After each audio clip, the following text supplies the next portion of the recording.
My name is Cassandra Mitchell, but everyone calls me Cassie. I'm 32 years old and worked my ass off for years as a software developer to finally snag my dream house in Seattle. Last Thanksgiving, I invited my family over to stay, including my nightmare of an older sister, Amanda. I never dreamed she'd shatter the special mug my grandmother handed me right before she died. That stunning ceramic masterpiece with its hand-painted blue bonnets was my absolute most prized possession. Before I dive into how my sister didn't just smash my mug, but nearly obliterated my whole family, let me know where you're tuning in from. And don't forget to hit subscribe for more raw tales on surviving toxic family hell. Growing up in a modest suburban house just outside Portland, my childhood memories are haunted by the endless shadow of my sister Amanda, for years my senior. Amanda always stole the spotlight from our parents. Harold and Diana Mitchell, my good-hearted but deeply flawed folks, set up a family vibe I didn't grasp until way later. Amanda was their firstborn, their golden child, and somehow that meant the whole house revolved around her demands coming first. Cassie, let your sister have the last cookie. Or Cassie, hand over that toy to Amanda. She's having a rough day. These were the constant echoes of my kid years. It wasn't that my parents didn't love me. They did. But their love carried this silent rule. I had to know my spot in the family pecking order. Amanda first, the rest of us scraping by second. While Amanda was the high school social queen with a knack for explosive drama, I escaped into books and computers. My parents showed up to every single one of her dance recitals and school plays, their faces glowing with pure pride. My school wins, though? They'd toss out a half-hearted "good job, Cassie," but it never sparked the same fire. When I crushed the state science fair in 10th grade, my mom's knee-jerk reaction was, "That's nice, but hurry back. Amanda needs the car for her date tonight." Despite all that, I crushed it in school. Scholarships swept me off to college, where I dove into computer science. The tech scene embraced my sharp mind and puzzle-cracking skills. Right after graduation, I landed a gig at a booming software firm in Seattle. As my career skyrocketed, Amanda's path veered off a cliff. She hopped from retail gigs to food service, never sticking anywhere. Her love life mirrored that chaos, a whirlwind of fiery starts that always exploded in months. Through every mess, our parents were her unbreakable lifeline, dishing out cash and comfort. "Your sister's sensitive," Mom would sigh during our weekly chats. "She feels everything so much deeper than most." This line justified it all, from her flaking on jobs to the epic breakups that left her crashing on couches. As I scaled the corporate ranks, hitting senior developer at one of Seattle's hottest tech spots, the gap between our worlds yawned wider. I scrimped and saved like crazy, lived frugally, and at 32 nailed my goal, owning a gorgeous 3-bedroom Craftsman with a killer view of Puget Sound. Amanda, on the flip side, had just bombed her latest job as a restaurant hostess after her boyfriend booted her from their shared pad. "The economy's brutal right now," Dad grumbled on a call last October. "Amanda's struggling hard to find work. Her landlord's being a total jerk about rent." I listened, my gut twisting as I sensed the incoming pitch. My shiny new house, with its extra bedroom and sprawling space, had turned into family gossip central. It'd just be temporary. Mom jumped in on the extension, just till she gets steady again. Even with that stomach not tightening, I caved. After all, family's supposed to rally in tough times, right? And hell, maybe this could patch up our fractured bond. Plus, temporary screamed a few weeks, a month tops. How disastrous could it get? When Amanda rolled up to my door 3 days later, hauling 4 suitcases and a mountain of boxes, her version of temporary screamed permanent. Her smile looked real as she gawked at my place. "Wow, little sis really hit the jackpot," she said, her gaze raking over the open living room with its gleaming hardwood and sleek furniture. There was an edge in her voice, something I brushed off right then. A flicker of bitterness, maybe entitlement. A red flag I should have flagged hard. The first day breezed by okay. I led her to the guest room with its private bath, ran through the house basics, and even treated her to dinner at my go-to spot. Amanda turned on the charm, grilling me about work and raving over my decor. For one fleeting, hopeful beat, I figured we'd grown up enough to ditch the old sibling crap. That fantasy splintered the next morning when I caught her dipping into my pricey skincare stash without a word. Minor, sure, but the first crack in a coming avalanche of boundary stomps. When I brought it up, she shrugged it off. What's the fuss? Sisters share crap all the time. Besides, you can just buy more. That jab, loaded with assumptions about my wallet and zero respect for my stuff, should have been warning too. But I picked peace over fight. She was in the trenches after all. These were just creams, not worth igniting war. Little did I know, this tiny spark was igniting a fuse that'd blow up into total chaos, leaving broken pottery and shredded family bonds behind. The first week with Amanda felt doable. Despite the petty daily grinds, I stuck to my work grind, thankful for my home office door that let me shut out the world and code in peace.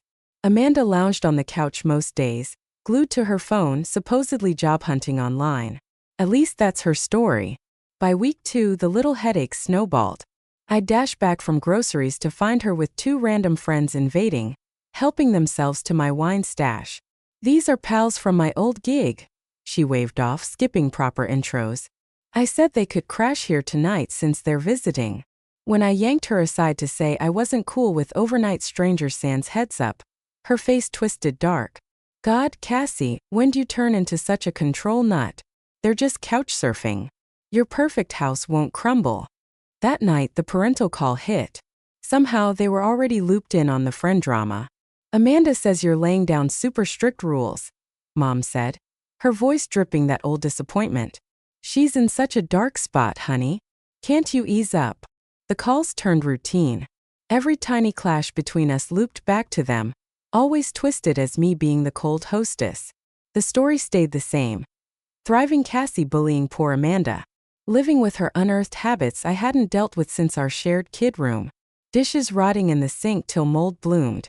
Wet towels dumped on bathroom tiles. Lights and gadgets blazing when she bounced out. When I hinted she could clean up or at least tidy her messes, I'd get eye rolls and, "You're so rigid" vibes. Some of us have real issues, Cassie, not just dishwasher perfection, she snarled one night when I asked her to rinse her crusty breakfast plates from Dawn. One mega frustrating blow-up happened when I found she'd raided my home office while I was gone. My neat desk was trashed, books shuffled, ergonomic chair jacked up. Worse, crumbs grinding into my keyboard, a coffee stain circling key client papers. Needed a quiet spot for calls, she said when I cornered her. Living room reception sucks. Besides, you're not using it when you're out. Invading my work zone crossed a pro line. As a dev juggling confidential client data, I couldn't gamble on random access. I slapped a lock on the office door next day, sparking another furious mom call. Amanda says you don't trust her now. She feels trapped, begging for every little thing. The stress started tanking my job game. In a big video meet, Amanda's blasting music pierced through despite my quiet plea. I blew a major deadline after she yanked my backup drive to juice her phone, nuking hours of progress. I've never seen your code this buggy, my boss noted in our check-in. Everything all right at home? How do you spill that your 36-year-old sis had hijacked your existence? That your serene haven had morphed into a minefield of snide digs and trampled lines? One night I walked into Amanda rocking my fave silk blouse, the one for big nights. That's mine, I said, fighting to stay calm. I've told you, stay out of my closet. She eyed herself in the hall mirror, tugging the fabric. Looks hotter on me anyway. Your vibe's so dull and office-why. When I demanded she swap out, she raged to her room, door slamming like a teen tantrum. 20 minutes later, the blouse lay crumpled on the bathroom floor, collar smeared with makeup. The snipes about my fancy pad and easy life hit daily. Amanda was hellbent on painting my sweat-earned wins as some rigged perk, not grind and smarts. Must be sweet having this massive kitchen when you hardly cook, she tossed one morning as I bolted for coffee pre-meet. Some folks kill for any roof, I shot back, instantly regretting the bite. She smirked. Oh, trust me, I'm beyond grateful to Queen Cassie for her palace stay. Should I bow when you walk in? The venom burned, but the real gut punch was seeing my sis eye my triumphs with pure spite, not sisterly glow. In her twisted tale, I wasn't grinding hard. I was just handed luck or privilege or whatever. As October bled into November, I started ticking off days till she'd bail. After almost a month, she'd surely lined up a job or pad, right? But poke the topic and she'd snap defensive. Am I ruining your flawless world? Sorry, not everyone's a tech was raking 6 figs. The pressure mounted like a bomb ticking down. Something was gonna explode, and tragically it'd shatter way more than my cool. When my parents rang about Thanksgiving, I foolishly spied a shot to reclaim my home's sanity. Hosting my first holiday in this dream spot was my fantasy. A fresh traditions kickoff, maybe even wowing the fam with my hustle. "We'd adore coming for Thanksgiving," Mom gushed. "It's amazing you and Amanda are bonding again. Our first holiday with both girls together in ages." Her spin as a cozy sis reunion, not this suffocating setup, left me stunned silent. But I swallowed the rage and dove into crafting the ultimate Thanksgiving. Weeks of prep. Menu obsessed over mixing classics with modern flair. I splurged on a heritage turkey from a nearby farm, picked out wines that perfectly matched every course, and even crafted a stunning centerpiece for the dining table by hand. The guest room got a deep scrub down, fresh linens tucked in, and a thoughtful welcome basket waiting for my parents. Amanda watched all this prep with a smirk of faint amusement, tossing out unwanted tips now and then, but never lifting a finger to pitch in. "Mom loves her stuffing with chestnuts, not oysters," she'd toss out before diving back into her phone. The day before Thanksgiving, my parents pulled up in their reliable sedan, dragging along that old family vibe that had molded my entire childhood. Dad wrapped me in a warm hug, but Mom zeroed right in on Amanda, clucking over how skinny she looked, even though the proof said otherwise. "Cassie, the house is certainly modern," Mom remarked during the tour I gave them. Her voice hinted that wasn't all praise. "I figured you'd pick something more classic, given your sensible side." "The area's pricey," Dad chimed in, eyeing the tidy lawns next door. "Hope you're not stretching yourself too thin money-wise." Those sneaky digs kept coming as we wandered the rooms. The kitchen was way too big for someone buried in work, and my home office felt so cold and businesslike. Each jab chipped at the pride I'd built in my hard-won achievements. Amanda, though, morphed into the ideal kid around them. She unpacked for Mom, hung on Dad's every tale, and dished self-mocking jokes about her unemployment that somehow spun it as quirky instead of alarming. "I'm just so thankful Cassie has this huge empty place to share," she said over drinks before dinner. "It's been a real lifesaver in this transition phase." The way she stressed transition painted it as a quick pit stop, clashing hard with the forever vibe she'd been settling into. My parents bobbed their heads in approval, Mom reaching to pat Amanda's hand. "That's what sisters do," she said, shooting me a sharp glance that screamed she'd expect me to keep sheltering her forever. Thanksgiving morning broke crisp and sunny. I rose at dawn, tackling the turkey and sides with the same laser focus I used on tricky code bugs. By 2 p.m., when everyone clustered at the table, the air hummed with mouth-watering smells, and the setup could have jumped from a glossy mag. "This looks amazing, Cassie," Dad said, truly wowed. "Yes, indeed," Mom agreed, though she instantly started shifting the place settings I'd arranged just so. The meal kicked off smooth. Food hit the spot, wine poured easy, and for a fleeting stretch it mirrored the warm family vibe I'd pictured. Then Amanda nudged the chat to old family tales, cherry-picking ones that spotlighted her wins or my flops. "Remember Cassie bombing cheerleading tryouts with that epic trip?" She laughed. "And now she's all polished up with her ritzy job and massive house." The line came with a grin, but the bite was deliberate. That cheer flop haunted me. A raw scar from chasing her shadow and crashing hard. "Well, not everyone's a born star like you, Amanda," Mom jumped in, blind or deaf to the sting. "Cassie was always the bookworm, not the show-off." As dinner rolled on, Amanda ramped up the sly insults. "This turkey's shockingly juicy, Cassie. Didn't figure you squeezed in cooking lessons with your big shot career. And the table's gorgeous. Hire a pro? Or did you actually grow some style post-college?" I held my cool, chanting inside that it was just one weekend. Parents would split soon, and Amanda eventually too. Survive these days, that's all. Post-dessert, talk turned heavy when Dad quizzed Amanda on jobs. "Any solid leads?" he asked, grabbing more pumpkin pie. She heaved a theatrical sigh. "Market's brutal. A couple interviews, but nothing fitting my skills." I clamped down on spilling that in all her weeks here, I'd never spotted her prepping or heading out for one. "We get it, sweetie," Mom soothed. "That's why we wired cash to your account yesterday. Just a buffer till you land right." That offhand reveal about money jolted me. I'd hustled through college on scholarships and side gigs, Crushed loans I just cleared, scrimped for years to buy this home. Yet they were still bankrolling my 36-year-old sister's free ride. That's generous, I said measuredly. Didn't know you were still floating Amanda cash. The table went dead quiet. Dad coughed awkwardly. We help both girls when needed, he claimed, though everyone knew the lie. I hadn't touched or sought their wallets since school. Some need different help. Amanda slipped in, hinting my craving for props matched her cash grabs. After dinner, while stacking the dishwasher, I caught Mom and Amanda murmuring in the living room. Words blurred, but the sneaky hush spiked my paranoia. Later, heading to my room for Grandma's silver earrings to finish my photo look, I found her jewelry box shuffled from its dresser spot. Fingers shaking as I popped it open, the earrings were safe, but chaos reigned. A pearl bracelet jumbled from top tray to tangled necklaces below. The small diamond pendant, my parents' grad gift, was straight up gone. Back in the living room, I dropped a casual line about the missing piece. Amanda dodged my eyes. Mom pivoted topics fast. It left me rattled, but I skipped pushing during the holiday.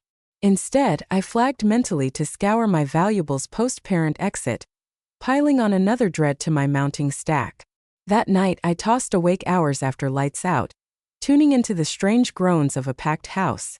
What should have been a happy reunion twisted into gritted teeth and fake grins. My sanctuary home now screamed occupied. Worse, a creeping fear whispered this takeover was just revving up. Black Friday morning broke foggy and rainy, sinking my sour vibe. Sleep had dodged me, nightmares swirling with lost stuff and secret chats.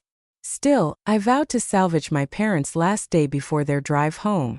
Maybe sans holiday stress, we'd snag real bonding. I crept to the kitchen pre-dawn, brewing coffee solo. From the shelf, I plucked my treasured mug, the one Grandma gifted right before she left us. No big bucks value, just handmade ceramic splashed with delicate hand-painted blue bonnets. Her fave bloom, but its heart pull was priceless. She'd slipped it to me on our final visit, her smile glowing. For my Cassie, she'd said. Think of me over Morning Joe. Remember, you're tougher than you think. Grandma was my family's lone seer, cherishing my steady grit and sharp brain. While parents fixated on Amanda's flash, she fueled my spark.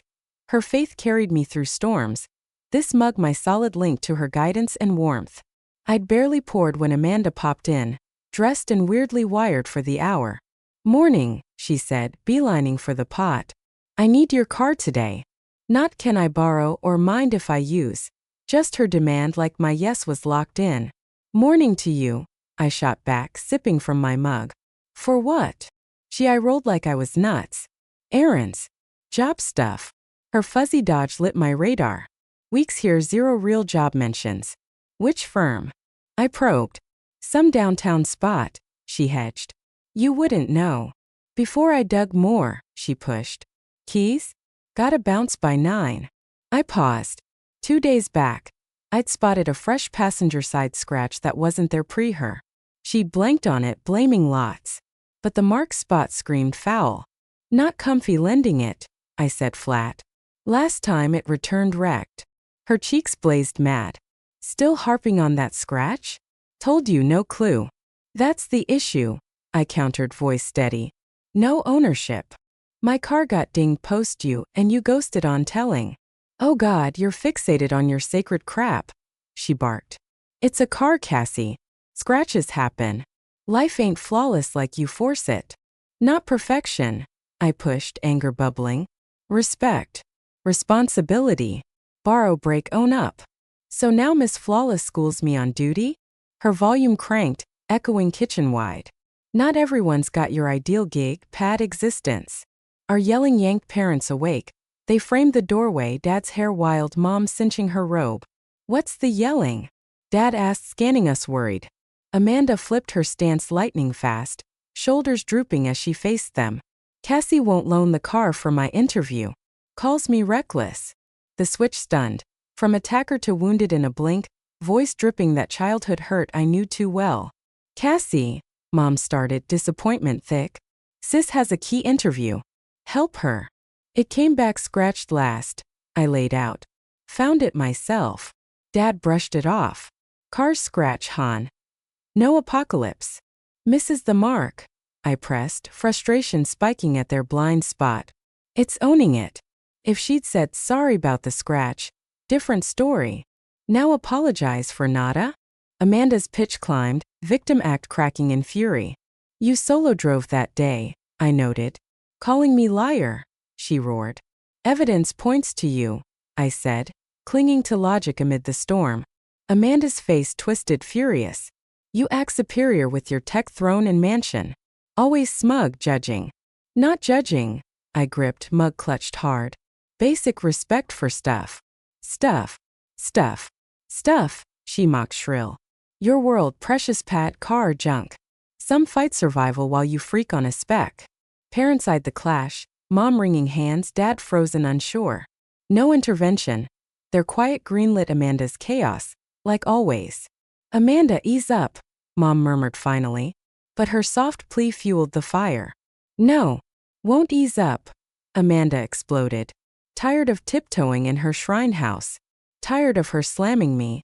'Cause my life's not her fairy tale. As her rant raged, I stayed mute, sipping coffee, unraveling how a no snowballed this huge. Deeper than car or ding. Decades of bitterness erupting. Then blindsiding me, Amanda lunged, snatching Grandma's mug from my grip. Before I blinked, she smashed it against the wall, shards exploding. Coffee spraying the pristine paint. I screamed back in my mind, but the words froze in my throat as her face twisted into pure fury. Get out of your own house, you spoiled bitch. Time slammed to a halt. I gaped in utter horror at the shattered remnants of my most cherished keepsake strewn across the floor. Coffee trickled down the wall in sinister streams. The kitchen plunged into dead silence, broken only by Amanda's ragged gasps. My parents stood like statues, their faces etched with shock. Yet they didn't step in, didn't defend me, didn't even recognize the brutal boundary she just demolished.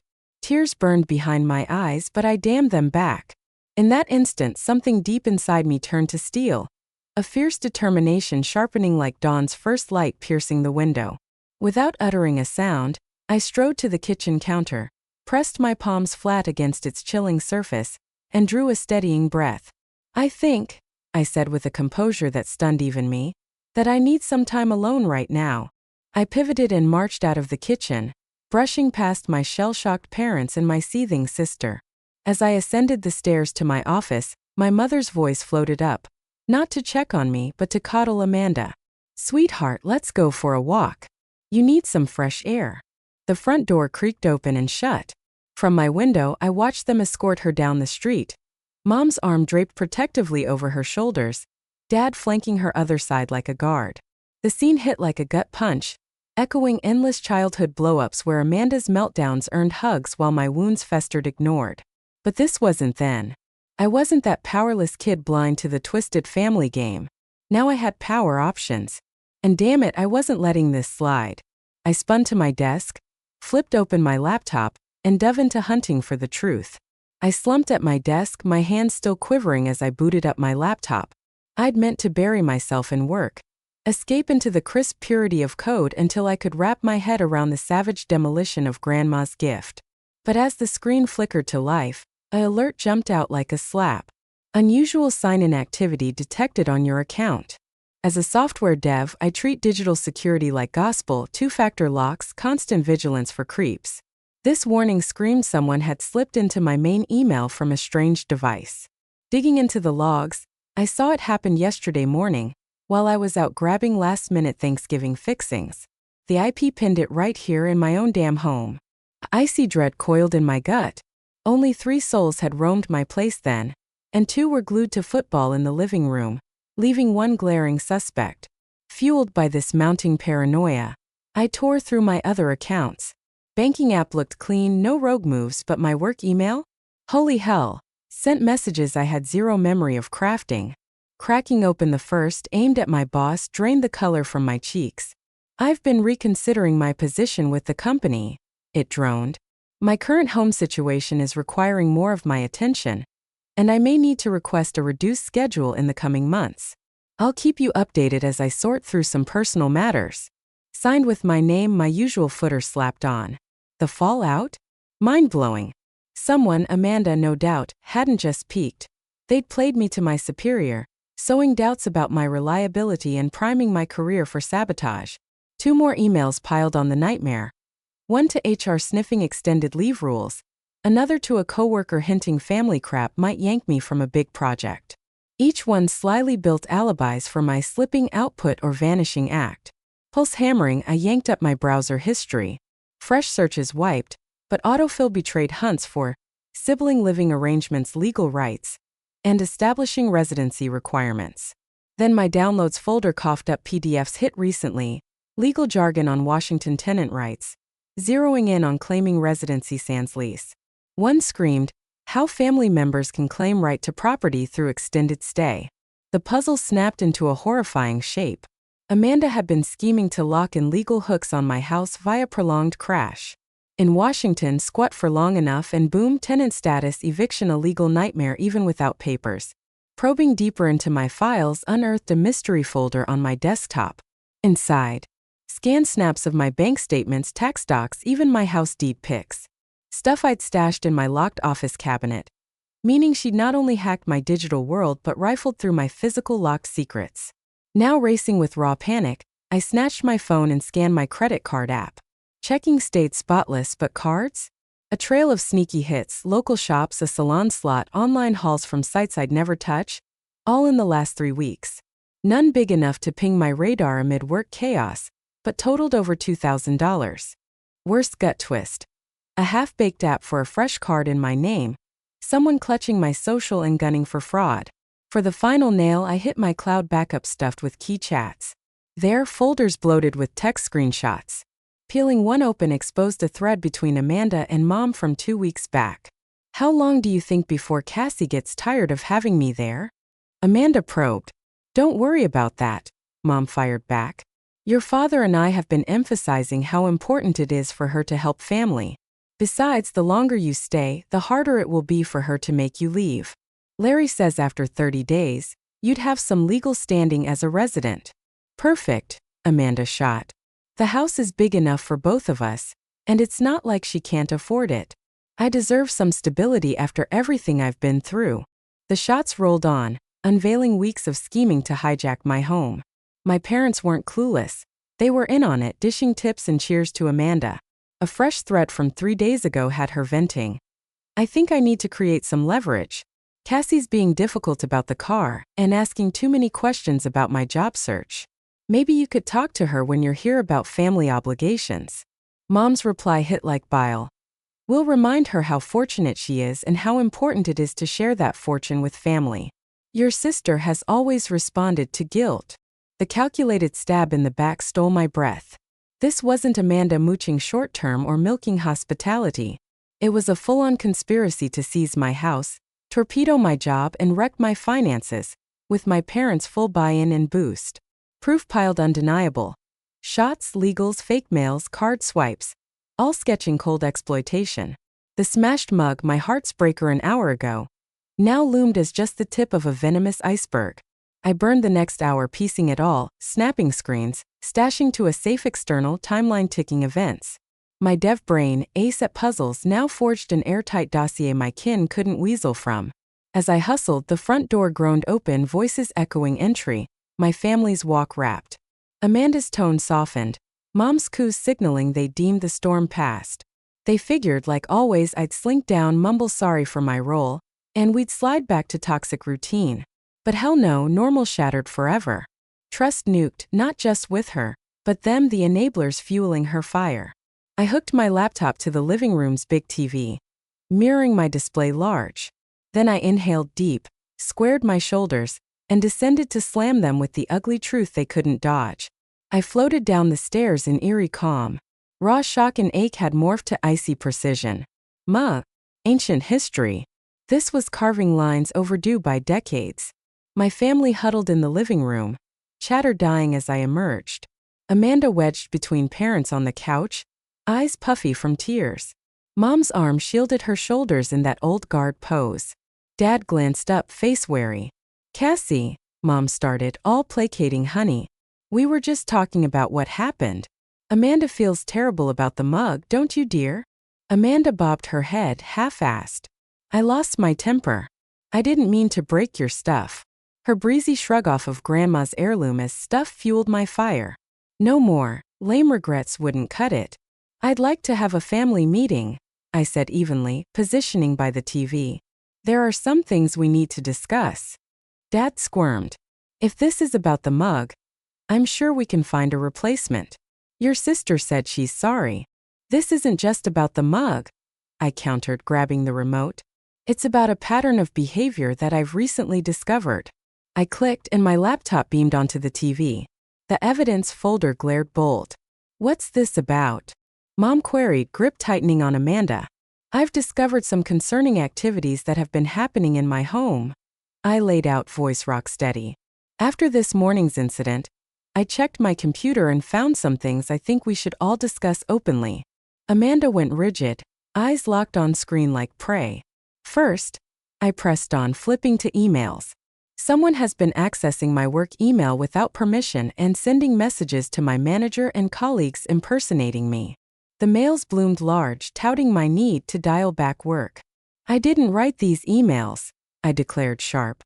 They were sent from my account yesterday morning while I was grocery shopping. Amanda was the only person here with access to my computer. Her cheeks blazed.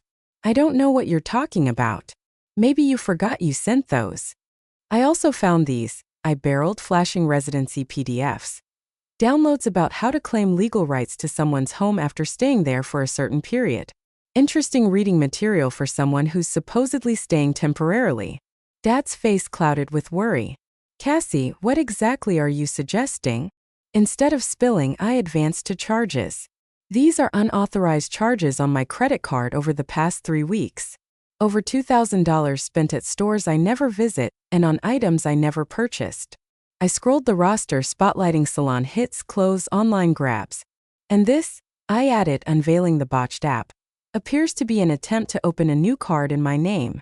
My face twisted from red-hot fury to ghostly white. You're fabricating all this to trash me. You've always been jealous of me. And finally, I pressed on, brushing off her wild claim. As I cracked open the folder crammed with text message screenshots, I revealed these chats between Amanda and both of you scheming to lock in her forever spot in my home. Consent be damned. The messages exploded onto the screen, crystal clear and condemning.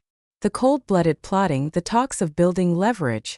Mom's jab about how guilt always broke me, all glaring huge on the display. The room plunged into a choking hush. Mom's color vanished, her arm slipping limp from Amanda's shoulder. Dad gawked at the screen, his face a storm of raw shock and burning shame. Amanda resembled a trapped beast, her eyes flicking wildly from the damning proof to the door, like plotting a desperate bolt. This isn't what it looks like, Mom stuttered at last. We were just trying to pull Amanda through her hell. By scheming to hijack my home? I shot back. By pushing her to twist me, wreck my job, dig into legal ways to claw my property? You're ripping it out of context, Dad tried, but his words rang hollow, no fire behind them. The context screams loud. I fired. This was a full-on plot to bleed me dry, my space, my cash. Not some quick crash. A straight-up conquest. Amanda flipped her game in a flash, tears pooling fast. I was at rock bottom, Cassie. Nowhere to turn, and you hoard this massive place solo. Why hoard from your blood sister? Sharing's you asking to stick around and us hashing it adult style, I countered sharp. What you pulled? Trespass, lies, outright stealing. Snooping my emails, faking me to my boss, swiping my card, scouting legal squats on my turf. That's not sharing, that's felony fraud. Mom crumbled into tears, hands shaking wild. We just craved Amanda safe. You're soaring, she's drowning. Is family lifting family so damn sinful? Help's a gift, not a backstab grab. I stood iron firm. Your plot wasn't aid, it was pure leeching. And scheming in shadows proves you knew the rot. Dad, forever the smoother switched angles. Cassie, I get the rage, but blood's blood. We can patch without slinging blame. Amanda slipped up. No slip. I cut in, voice steady steel. Slips happen by chance. This? Calculated, mapped out. Those texts nail it. I locked eyes on Amanda. Out of my house by tomorrow noon. Her eyes bulged. You can't boot me. I'm stranded. Crash with Mom and Dad, I snapped. They're all in on your rescue. But my crap's rooted here, she whined. Can't haul it all by tomorrow. You dragged it in, you drag it out, I said cold. Leftovers post-deadline? Trash. Mom surged up, tears carving tracks, face turning stone. Cassandra Mitchell, I raised you kinder. Kin don't dump kin curbside. And kin don't plot to gut kin, I hurled back. Decisions locked. Amanda splits tomorrow or cops get the fraud and ID theft file. Proof stacked. Police talk ice the air. Dad's face blanched, Amanda's fight vaporized. You wouldn't narc your flesh and blood, Mom breathed, doubt cracking her whisper. Pray I skip it, I said true. But I'll shield me if pushed. Dad, the realist, clocked the endgame. Amanda's gone by tomorrow, he murmured. We'll pack her. Amanda's glare stabbed him, betrayed. Dad, for real? Cassie's drama queening like always. Proof's blasting there. He gestured screenward. Our mess was dead wrong. Lucky Cassie's not suing. Mom dissolved into real sobs, truth crashing home. But her future? Her spot. She bunks with us till she lands solid, Dad ruled. Should have fronted that first, not dump on Cassie. Amanda's face flashed shock, rage, then crushed defeat as her scheme imploded epic. Fine, she grumbled. Never craved this cold gallery anyway. I shrugged off the spike. Passwords and locks flipped tonight. Banks on speed dial, cards too, boss for the hacks. Name stay mum if cleanup swift and total. Dad nodded, sealing the white flag deal. Got it. One last demand, I tacked. Real sorry. Not mug, though that gutted me deeper than you grasp. Sorry for trust shatter, privacy rape, the flat disrespect to me and mine. Thick quiet smothered the room. Mom averted eyes, Dad studied palms. Amanda scowled floorward. I'm sorry, Dad rasped, emotion raw. Spot on. We knifed your faith. Wrong as hell, deeply sorry. Mom bobbed head, weepy, words choked silent. Amanda stayed zipped, arms barricaded chest high. Amanda, I nudged. She lifted gaze, resentment laced with guilt. Sorry I got busted, she spat sour. Not my dream, mea culpa, but maybe her rawest truth I'll stay. Least now, cards face up. Office bound, I said, yanking laptop from TV. Pack pronto. Stairs up. Mom's choked cries mixed Dad's hush comforts. Amanda mute. The lifelong family grind finally cracked. Agonizing but forever altered. First time I drew a line and held, tears, tricks, guilt be damned. No triumph thrill. More mourning. Aching for the kin bond one chased but never clutched. Yet under sorrow bloomed release. Finally, I fought for me over their endless wants. Grandma's echo rang. You're stronger than you know. Office door clicked shut. And damn, I got it bone deep. The next day blurred in frenzy and feels. Dad kept promise. Overseeing Amanda's haul. Popping at my door with stiff queries on boxes or tape. Mom swung from weepy reunion begs to icy freeze. Amanda ghosted me, thundering housewide, doors crashing as she boxed her chaos. By Sunday noon, her junk crammed parents' car and a rushed U-Haul trailer. Guest room, her lair for weeks, yawned bare, though grimy. Makeup scars marred bath counters. Carpet hid dodgy blots screaming pro clean. Farewell stung short and tight. Dad's hug rigid, ear whispered another sorry.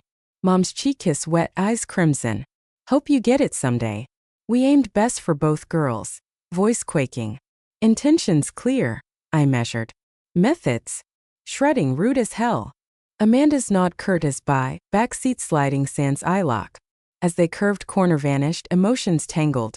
Sweet relief, sharp sorrow and a mystery vibe unidentified. Evening solo and hushed home named it. Freedom. Car gone, I leaped. Locksmith hit in an hour, every bolt reborn. Banks cards pinged, fraud alert, fresh accounts begged. Hours nuked, passwords site-wide, emails to streams. Beef shields max Monday dawn, boss meet. Spilled fake mails, flash proof. Relief, he got it, even empathized. Family knots twist hard, he noted, logging our chat. Thanks for the heads up on the hack. Take time to iron. Afternoon, lawyer dive on ID guard and home forts. She eased. My quick strikes likely dodged doom but filed bureau reports, plotted extra shields. Kin theft sneaky common, she said. Emotions muddle, victims balk at law. I nodded, tangled feels her mirror. Proof screamed betrayal. Yet hesitation lingered on nuking family ties forever. Lawyer read my storm. Boundaries ain't vengeance, soft. Self-shield. Right to home safe ID locked. Words lingered in following quiet. House once breached and buzzing eased back to haven. Deep scoured rooms erased Amanda's ghosts. Kitchen wall, coffee splash from mug doom gleamed fresh paint. Shelf gap where mug ruled stayed void. Scar of loss, badge of self-win. First week. Family radio silent. No rings, pings, mails. Quiet bomb and fresh sting. Dysfunctional constants gone, void echoed empty yet ripe. Silence span surprise props from pals, work crew. Spilled bits to bestie Elaine over Joe. Her fire instant, affirming. Cassie, their crap was straight foul, firm. No overkill, you reined it. Words battled lifelong brainwash doubting my flares. Branding me touchy or tough, for boundary gripes. Others echoed swapping kin trespass tales fights for sane ties. 2 weeks post-clash dad rang. Chat stiff start dodging hot coals. Then he edged in. Mom and I chewed deep, hesitant unusual. On Thanksgiving mess. On loads really. I held hush waiting. Wrong all around, he pushed. Not just Amanda gig but our long haul on you. Unfair. Always you the giver, the yielder. Shock hit dad's past error owns. Rare as diamonds. Amanda's crashing with us for now, he tacked on. She's pissed about it but we're laying down the law. She's gotta snag a job and pitchin' around the house. We should have enforced that ages ago. I hummed a soft agreement, words too raw to trust spilling out. Anyway, he rapped awkwardly. We'd love to catch up when you're up for it. No rush. That call sparked the fragile start of piecing us back. Mom rang next, her sorry drenched in tears, rawer and truer than Dad's. She'd always squinted at our family mess through rose-tinted mom goggles, twisting Amanda's crap into something shield-worthy. Now, stuck under the same roof with her endless wants and entitlement, the fog was lifting. She was tasting the poison I'd swallowed for weeks. I always pegged you as tougher, she confessed on one call, voice cracking. That you didn't crave us like Amanda. Never hit me that maybe you stopped begging 'cause we were deaf to it. Amanda and I? Still iced out. Parents spilled she landed retail work, stashing for her own pad. But their doubt hung thick on her follow-through.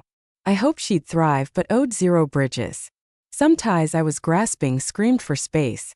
As winter thawed to spring, I carved fresh rituals and rhythms. Sunday friend brunches booted those forced family check-ins that had chained my weekends forever. I dove into a hiking crew, unearthing a passion for snapping wild shots. My place morphed into a hub for folks who honored my lines and cherished my vibe. Therapy was my lifeline too. Pro digs helped me rip open the family knots twisting my self-view. I spotted the pleasers and overloads trailing from kid me into grown bonds. Key hit.